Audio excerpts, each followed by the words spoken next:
Coach, can you kind of walk us through the ending of that game against Duke and that strip sack by Howard, how he played in that game? Yeah, I think Howie's playing at a high level right now. He's preparing and practicing at a high level. So I think he's accustomed to it when it's on the line. He doesn't have to do something he doesn't do every day. So he's chasing the ball really well. He's playing tenacious, and he's playing within the scheme. So great job by him on that particular play. Awesome job for us to recover it, and he's playing really well right now. What about the defense as a whole? How well are they playing, and even with the penalties that you guys drew in that game? What is that? You mean the penalties that we had? You mean? Yeah. Yeah. I mean, we can't have penalties. We got to fix the ones, especially the ones that are unforced. There's penalties that are challenging. Sometimes you got a great receiver, or when you get up entangled or something like that. Like those are competitive penalties, but selfish penalties or lack of focus penalties are what we need to control, and we need to do a better job on that. In terms of how we're playing, the only thing that matters is how we play today, how we practice today, how we prepare today, and the challenges just keep coming. So we got another challenge this week, a dynamic offense. I think they're scoring 37 a game. Can run the ball. Obviously a veteran quarterback, got skilled guys that can move it on the perimeter. So it's a great challenge for us. What are some takeaways for defense this game you noticed? The pass game, just the mentality, just to go out and play each play. There's a lot of ebbs and flows in games, and if you get too emotional or get too high or get too low, it's hard to be consistent. And I think what they showed is, look, we knew he was a really good quarterback coming in, like a really good quarterback. If he could beat us in every facet, it was going to be a long night. I think the guys did a really good job of eliminating his rhythm throws and the quarterback draw. And then he got out a couple times against us because he's good, but we weren't dealing with all the issues in the game. So I think our players did a good job of understanding that and eliminating some of the issues. We got to be better. We got to tackle better. But that's college football. Like every week's a new set of challenges, and besides the scheme that Coach Braun does, just really, really impressed with their personnel. You talked about this before about the tackling. I don't know what the count was on this tackle last week, but how do you emphasize that, or how do you change the mindset of the team to be better in tackling, especially against a team like Louisville? Well, I think we've tackled well. In a lot of games, in a lot of situations. I think there was some missed tackles the other day that really we've got to get cleaned up. That they were not effort, they were technique tackles, and we got to do a better job teaching it. We got to do a better job coaching it, and as players, we got to take our habits to the game. So whatever we're doing out here today is going to show up on Saturday. So we just challenged everybody to finish their tackles a little bit better in practice. But these guys are really good at breaking tackles, at being elusive, and then being explosive. Speed, power, and explosiveness. Two more. Random question. What's kind of your process of scouting and then developing a game plan for an opponent each week? Are there certain markers you're looking for each week to kind of build that game plan? Yeah, of course. I mean, there's certain things that you look for. See what you think they do really well. Who and what. Who and what can cause you to lose, right? Who meaning personnel, and then what. What do they do that's like really challenging? And start there. Build it from there. Usually start with special situations on Monday, which is short yardage, goal line, 2-point. Move on to early downs, Tuesday, Wednesday, third down, little red zone and short yardage, goal line, the special situations again on Thursday, and then mix a 2-minute in there. So just try to build it. We got a great staff. We work together on it. We're comfortable with each other, and try to put our players in the best position and then let them execute. And we just got to continue to do that. I'm curious if you got a chance to talk to Sam Hartman in post game. You mentioned that he wanted to get you a Ferrari. Yeah. For how well the defense played. Well, I that's speaks volumes. You know, he just had arguably the biggest play of the year, and he's talking about someone else or some other component of the team. That speaks volumes. I did not know that. My wife told me that. But what's more remarkable is I came in early Sunday, and Sam came in and told me personally. So that just speaks, number one, what are you doing up, son? We just landed at 4 a.m., but also just the type of young man that he is, and you can tell why everybody wants to lay it on the line for Sam Hartman. Jeremiah, what was kind of going through your head when they called the fake punt for you? I was very excited, because I knew I was going to make a play. I had a play. We've been practicing it the whole week, even getting work after practice. So we put a lot of time into the fake punt, and I was just excited to see Coach call it in game. And, called it, just went out there and did my thing.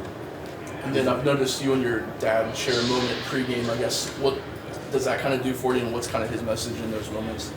So me and my dad been doing that's like our pregame ritual. We've been doing that since I was about 6 years old. And it's just, my dad just reminds me that, I am me and just to do the best that I can. And we've been doing it I've been playing football, and it's really just pumps me up before the game and gets me locked in and ready to play. Were you expecting for that play to be called that earlier in the game? Freeman talked about, hey, it was right moment, right time, but didn't expect it to be that early in the first drive. I did not expect it to be that early. I was thinking later on in the games, surprise him a little bit more. I'm glad he caught it. Like I said, we was practicing that all week, and it paid off. And drove the ball down and scored first, and yeah. What's it like in that running back room? I mean, when you committed to Notre Dame, did you expect to have this type of volume early on as a freshman? Yeah, I kind of expected it. Coming in, I knew what I was getting myself into. I thought we were going to have more running backs. The running backs I committed with, they all decommitted. So I was expecting it to be a lot of running backs, but that's what I was hoping for, so we can all just share the load and not have to put as much stress on our bodies. I've accepted it. It's I think it's great for all of us. It doesn't, y'all stay healthy because of it for the most part. And I kind of knew from the start it was going to be a lot of running backs. What have you kind of learned from Audric just watching him go through a season? Audric works very hard in practice and in game. He takes stuff very personally. This is probably Audric's last semester here. So I just watch him, and I admire his work ethic and just try to learn after him. And I'm just taking in everything from Audric. He's a great player, and I really look up to him at the end of the day. So. Can you explain how hard you run? I mean, we see it physically, but to take exactly what you did in high school and run against guys 2-3 times bigger than the guys you faced in high school, how does it's not intimidating? Doesn't seem like it all from our eyes. So you just explain that mindset, taking that onto the field. So I just try to get everything I can out of each play I get. I don't get a lot of snaps. First off, I wasn't getting a lot of snaps, so I just tried to take advantage of the plays that I was getting, and just run as hard as I can, try to make the most plays that I can. And that's just going to be my mindset going forward, no matter how many carries I get or how many snaps I get, just to, when I'm in there, play to the best of my ability and play my hardest. What about the fact that Louisville have you keyed in on? Do you know about study, watch the undefeated team and how hard they play defensively and what that, means to you? Could you say the question again? What do you know about this Louisville defense? With them and the team in general being 5-0 undefeated, and just kind of what you're looking to expose, I guess, in the defense. Take advantage of. Shoot, I've watched a little bit of film on them. I don't really know too much about Louisville. I just hope to come in this game and play fast.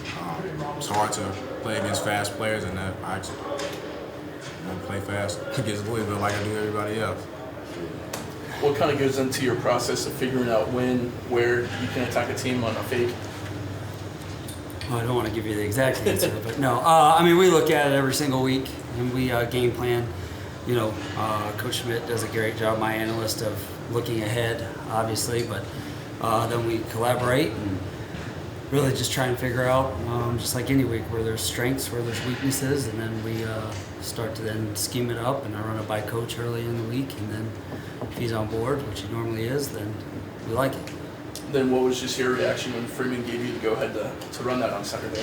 Yeah, I mean, I think he believes in his players, and it's just like anything, if you're showing that it's going to work all week in practice, you have a high confidence factor of knowing or believing it's going to show up in the game. Of course, there's always adjustments and everything, but the guys did a really good job. We had one little adjustment or wrinkle that we worked on Friday that ended up paying dividends, and that's what we were looking for.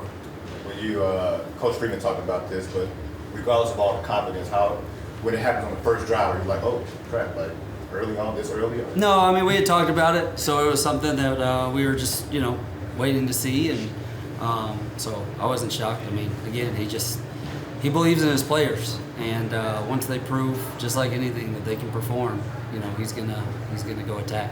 When you got the beautiful, kind of the voices of all the coaches that the Fighting Irish media put together. When you hear that and you're saying, hey, get us the magic number is 37 and stuff like that, how quick do you have to think about that and know what your players are capable of in a 2-minute drill like that? Yeah, I mean, it's something that we talk about as a full staff, and then Coach talks about it. We have a coordinator meeting normally throughout the week.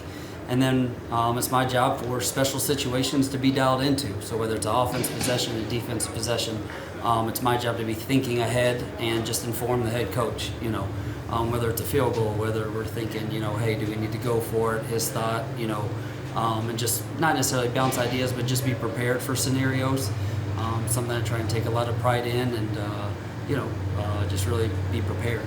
How prepared were you for Audrey to maybe fall 1 yard line and then Spencer kick the game-winning field goal versus, not seeing Spencer on the field at all because Audrey got the touchdown and get the 2-point conversion? Sure. What was the question? I guess just how prepared were you to be like, okay, well, never mind, it just... Yeah, I mean, once I saw that he was getting free, it was kind of, if he wasn't going down, I was trying to be ready to prep them that, hey, we need to go for 2 in that situation. So, at the end of the day, again, it's the head coach's decision. I know he's going to go with his gut, and I think the great part for us was Spencer, had confidence that he was going to be ready to perform when called upon if it needed. So, it worked out well. What is Spencer's level of confidence and you guys' level of confidence in Spencer? You kind of struggled last 2 games to miss field goal, and obviously that's part of the game, but how do you, with a very mature mind guy like that, what's your confidence level with that? Well, I think a lot of it depends too on the kick. Obviously, in the game, it's either make or miss, but it'd be one thing if you're seeing a ball flight or a different path and it's not close or the trajectory isn't really what you want. He made the first one, then on the next one, it was just barely above the upright, and so he felt like he hit a really good ball. I thought it was clean. It was a good, clean kick. Obviously, it wasn't the result, and that's not good enough. It's unacceptable.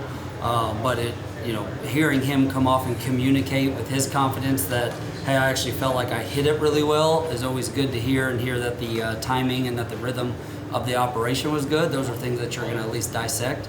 And then you're just checking on him throughout the game. Coach, what can Eli Reardon kind of bring the offense with his return? Well, certainly you can look at him and know this, right? We're going to get bigger, right? We're excited to get him back. He'll add a nice piece to us. He's an on-the-ball wide that we need, especially with the loss of Kev early in fall camp. We're excited to get him back. He's a talented, gifted guy that adds value to our room, and we're excited to get him back and add presence in the line of scrimmage for us. And then you're returning to Kentucky. Does this game have any special meaning to you at all or anything like that? Well, I mean, it always does. Certainly proud of where I'm from and know that there's going to be a lot of people from that area and from home that are going to come up and see the game and have great pride in it as well. So we'd be lying if it wasn't something special to get back towards home and get a chance to play. Coach, when we got that video of you guys making those play calls in the box, it's pretty cool. But, you're making those snap decisions. I asked you this last week, when you're making those snap decisions and living with the results of it, how rewarding is it to know that to see it turn out? Yeah, great way of putting it. Like you have to make fast decisions based off of the work you put in, and then also trusting your players. Like that's the honest truth. And what a job our guys did in making our plays work. And so there's no better feeling than that. You know, of all the things that we can do better and all the things that I can do better to help us do that in a game, but then you're able to finish the way we did and battle through, be resilient, and stand for everything this place stands for and our players stand for, was just wonderful to see it come that way, and certainly happy for our guys.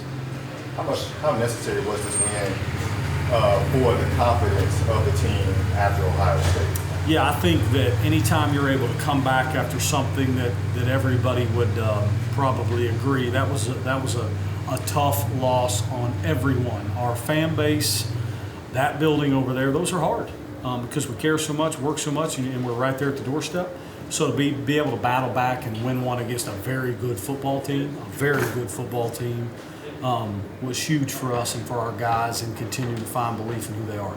And kind of a two-part question. You kind of, I don't know, do you have a role in preventing the offensive, the pre-snaps, pre-snap penalties, and if so, you know, how do you change up the snap count or whatever it is to better? Well, you hope, certainly the first part of your question is yes, it's on me first, 100%. It's not on our players, it's on me. And our staff will continue to find ways to be better at everything we do, like not only when it goes well, but when it maybe doesn't, maybe we have something that happens negatively. Because I think if you start fixing the things only when they go wrong, that's when going very well doesn't last very long. So we look at it always and forever, even when things went really well this season, to make sure we're in the right spots. But for this one, it starts with me. We've got to make sure our process is good. We'll take steps towards making sure we do the right things to help change it so that doesn't happen again this Saturday night. One more. The tight end room has changed since Mayor has left. Boys seem to be doing good. Just talk about how your involvement with them has changed since you have taken over as offensive coordinator.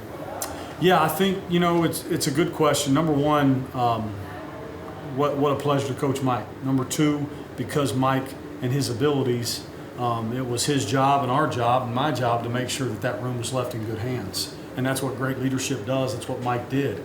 And we have great leaderships here that followed him, that were around him. So I think that it was no surprise to our guys. They didn't press or do too much to try to get to the standard. They already knew what the standard was. And so they picked up where he left off. The expectation is to play at a high level here at tight end play and everywhere. There's a reason we believe that this is the finest place in the land to come play tight end. And our guys are prideful about it. And they want to put a product out on the field that says if you want to be a tight end, you come to Notre Dame.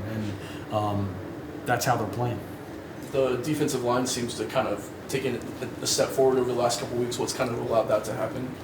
I'd say just the preparation and how we attack practice, and you know, Coach Wash has definitely been pushing us to be a great unit and to take those next steps, and that's probably I would say that's what's been leading it, and just how we all approach each other and just make sure that we're all okay. And then what's it kind of been like working with Coach Wash here, kind of compared to what you experienced at Ohio State with him? I mean, Coach Wash there, he was a linebackers coach. He was around a little bit. I got to work with him personally probably one game when we played Minnesota when I was with him. But I'd say so he really wasn't like as much hands-on with me. But here I would say it's definitely been a great experience just being able to be coached by him and to see that he's very passionate about the game of football, and that's something that you definitely love from your coach. So. I mean, when it's time to rip you, he's going to rip you. When it's time to give you a little love, he's going to give you a little love. And so it's good. How much does that fuel you guys? You guys seem like y'all pretty locked in and passionate, just as passionate as Coach Wash, you know, that shows in the entire line. I mean, it kind of fuels us a lot because when you think about it, we all put a lot of work in together. And when you do something like that, it allows you to go harder. And once you know that your boy is doing what he's doing, all right, I gotta lock in and do my job to the utmost fullest because I know he's doing the same for me. And you can say that for the D-line, you can say that for the backers, and you can say that for the DBs. Once you know that every man behind you and to the side of you is doing exactly what they're capable of doing, it only pushes you to go harder. Speaking of you guys, man, how much should the offense fear D-line like you guys, like you and Howard up there causing some havoc consistently, and just kind of speak on what Howard was able to do over the last couple of games, the success he's had.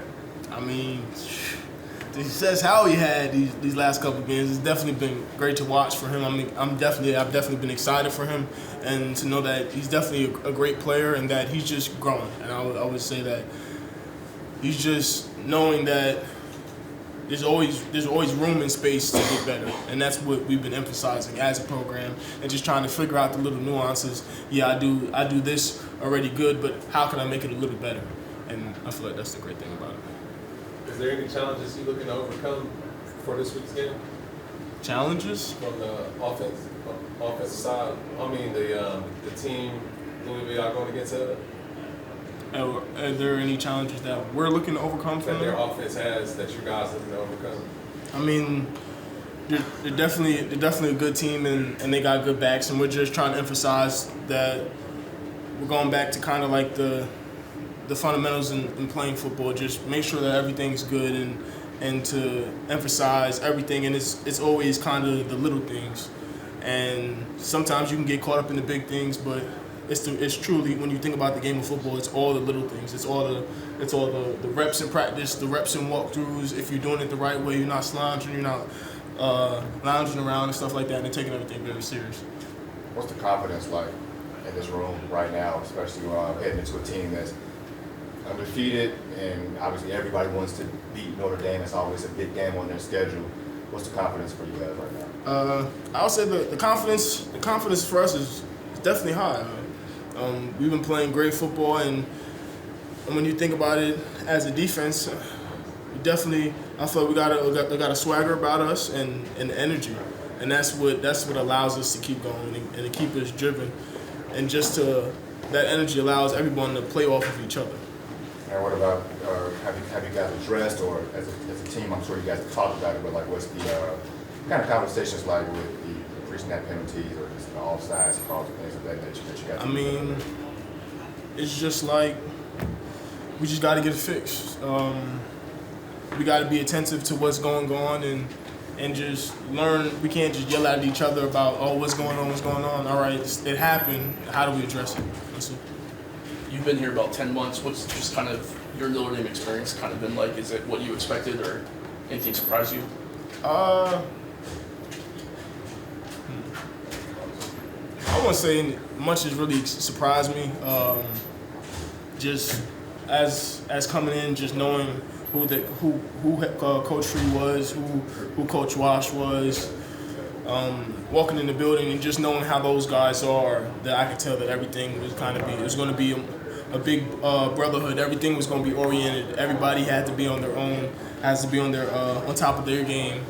So I wouldn't say I was pretty much too surprised about anything. I kind of felt good coming here, just based off of knowing who I was going to be around. Blake, curious, man, what's the conversations like, on the O-line with dealing with the pre-snap penalties and having to address that? I mean, it's something that, we've talked about, already. And it's just something that, we just got to be out on the same page. Just got to communicate better. Just got to hear the right things and make sure that we're all on the same page, starting, from, Zeke back to Sam and Sam to Zeke and inside out. It happens, but it can't happen. And it won't happen anymore. And it's something that will get fixed.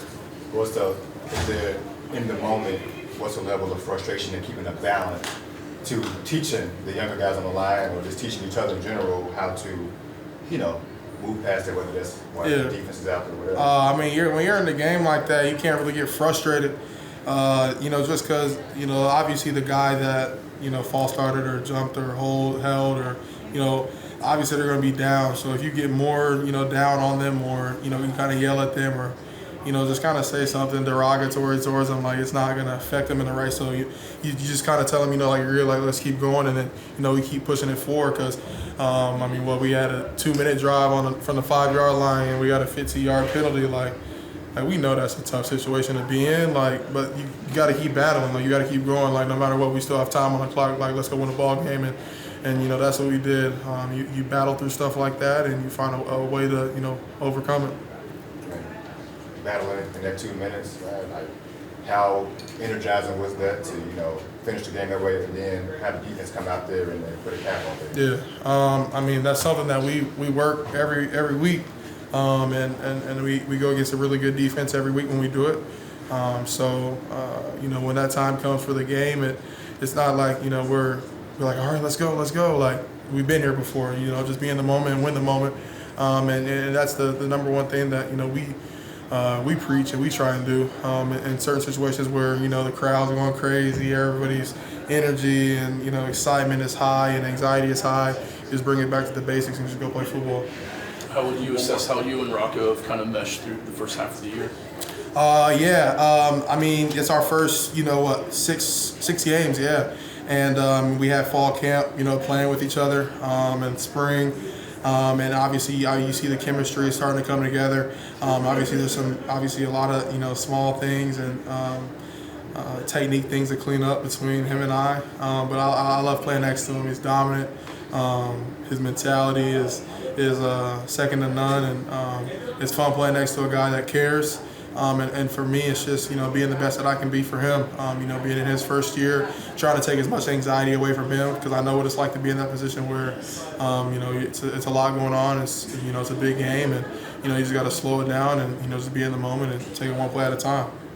Marist, are there any takeaways you can take personally just facing Jack Plummer last year when he was at Cal? Yeah, I just remember he's a bigger quarterback. Definitely got to be aware of just wrapping him up. I know bigger quarterbacks are harder to take down. Yeah, that's about all I can remember from last year, really. And then you faced Audric quite a bit in practice. What makes him such a difficult guy to tackle? He's really big. He's a big dude. He's a big back. He runs hard. So when you have a big back like that who runs hard, it's going to be a problem.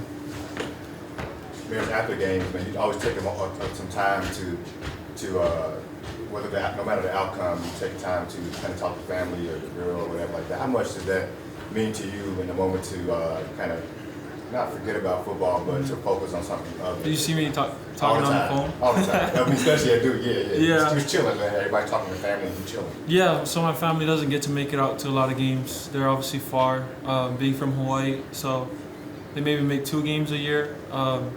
So calling them after the game is huge for me. Just being able to talk to them. They're probably more excited after the game than I am. It's just nice to hear them. Talk about your intensity on the field, man. When you make a big play, man, you obviously completely other side than what you are right now, as far as calm and what you don't do. And kind of, what is that, you know, that drive that you kind of take out on the field? I think I like to say it's just a chip on the shoulder. Just being from Hawaii, I think a lot of Hawaii football players have a chip on their shoulder naturally. And I think just loving the game, being excited about making plays, it just really fuels me. Anything else? And then going up against Louisville this week, after the kind of road that you guys are on defensively, even against Ohio State, you know, holding the 17 points, where's the confidence level for you, J.E. and Jack, as far as keeping that front seven together? It's high. We expect a lot from the front seven. So, I mean, in order to play our best, we have to play confident. So, I just think of them as the best in the country. The D-line, I trust in them. Playing linebacker behind our D-line makes it easy for me. So, I appreciate it. Yeah.